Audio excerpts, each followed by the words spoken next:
আসসালামু আলাইকুম। দীর্ঘ বন্ধের পর একটা কোরবানি ঈদের বন্ধের পর দীর্ঘ আমাদের মাদ্রাসা আজকে খুলছে।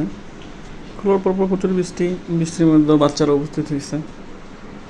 যাই হোক, ওদের দিকে তাকাচ্ছিলাম আমি আর কি, কী অবস্থা সবার চেহারা, সবাই একটা হাস্যজ্জ্বল চেহারা নিয়ে মাদ্রাসায় উপস্থিত হয়েছে। সবাই কেমন আছো? ঈদ কেমন কাটলো? কেমন ভালো?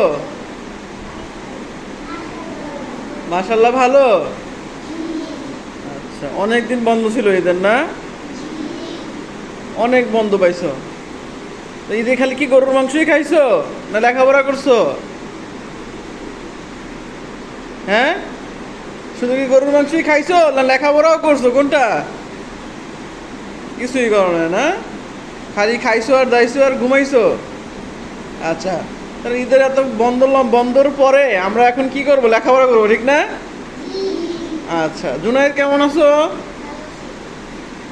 কেমন ভালো?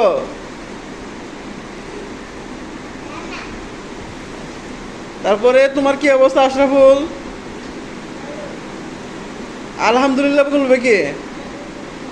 তারপরে সাদনান, তুমি কি এখনো কান্দাছো? তোমার কি কান্না এখনো আসে? যাক, মাশাল্লাহ। তোমার কি অবস্থা? ফাহিমের কি অবস্থা? তারপরে তাহিদের কি অবস্থা? তারপরে তোমার কি অবস্থা বাবা? অনেকে আসে নাই, না? তাদের এখন ঈদ ঈদ শেষ হয় নাই? ঈদ এখনো শেষ হয় নাই তাদের? আচ্ছা, তাহলে আমাদের এখন কি করতে হবে? লেখাপড়া করতে হবে, না? আচ্ছা, আমরা তাহলে আজকে থেকে লেখাপড়া শুরু করবো ইনশাল্লাহ। সবাই বলে ইনশাল্লাহ। আচ্ছা।